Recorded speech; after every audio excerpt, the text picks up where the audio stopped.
So here we are in the middle of the second meditation, which is a very, very important part of the meditations as a whole. We saw that the first meditation really sets up the question that he's asking, which is whether he can be said to really know anything. And it gives you his method of, let's say, destroying his supposed knowledge through the method of doubt and starting over again. And it gives him a method really for finding something that he can be said to really know with certainty. That is, would be something that's undoubtable. The second meditation is more complex. We have seen that in the first part he gets his answer, his basic answer to the question whether he knows anything absolutely with certainty, something that's indubitable, and he finds it in his own existence. Now there's really two other points that are very important in the second meditation, and this talk will focus on the second one. Because the question immediately arises, and he acknowledges this, once he concludes that he exists, the question is, what sort of existing thing is he? He says at the bottom of page 105, "But I do not yet know with sufficient clearness what I am, though assured that I am." So he's assured that he is, but he does not know with sufficient clearness what he is. So he begins to think about himself.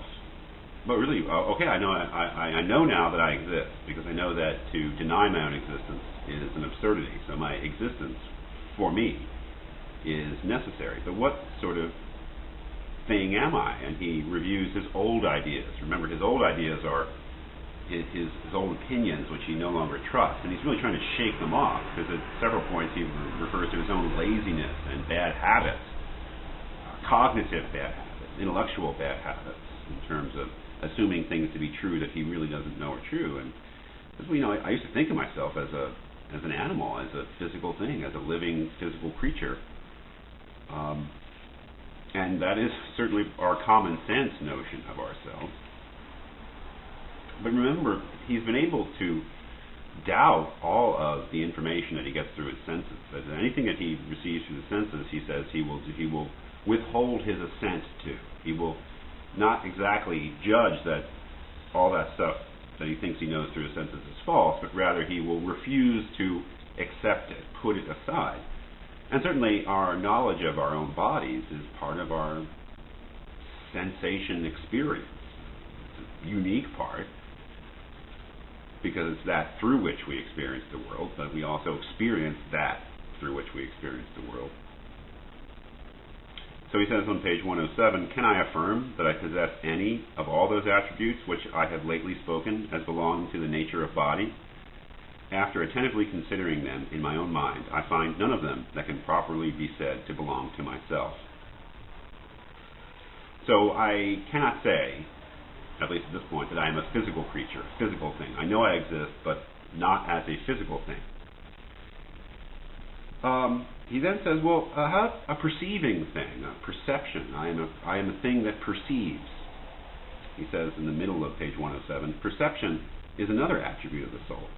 But perception, too, is impossible without the body. That is, when one perceives, there's a notion that there are two parties involved, let's say, in perception. There's the perceiver and that which is perceived.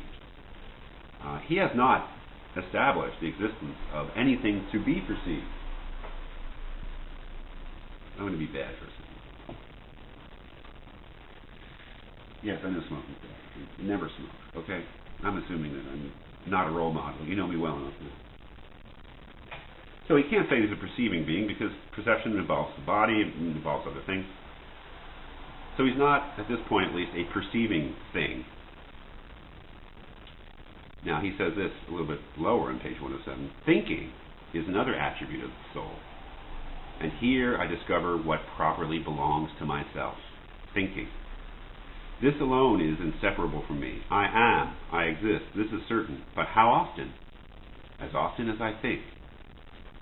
That is, I think, therefore I am. Now that actually, you may be looking for that, because if we know anything about Descartes, we know that famous statement, I think, therefore I am.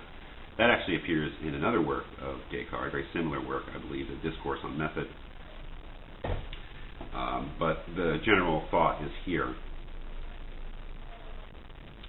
Perhaps, he continues, it would even happen if I should wholly cease to think that I should at the same time altogether cease to be. I now admit nothing that is not necessarily true. I am, therefore, precisely speaking, only a thinking thing, that is, a mind, understanding, or reason, terms whose signification was before unknown to me. I am, however, a real thing, and really existent. But what thing? The answer was a thinking thing. In the Latin, the very famous Latin expression, res thing cogitans, thinking. Descartes says, I exist, but what am I? Essentially. I may be all sorts of other things, but the idea here is that essentially, my essential characteristic is that I think. And if I were to cease thinking, I would no longer be myself. I would no longer perhaps be anything. So I am a res cogitans. I am a thinking thing. Now, this leads on to the last part of the second meditation, because he recognizes that perhaps his readers will say that's a very odd thing, that these seemingly intuitively obvious aspects of myself, that I have a body, that I'm here in this room, that I'm in contact through my senses with various things in my environment, that those are doubtful and perhaps false. Whereas my mind, knowing myself as mind, is, and mind, of course, being invisible, not one of the invisible things, not one of the visible things in my experience, that my knowledge of myself as mind is much more certain and clear. And so he goes on in the next section, the last section of the second meditation, to talk about the famous piece of wax. So that's where we'll continue next time.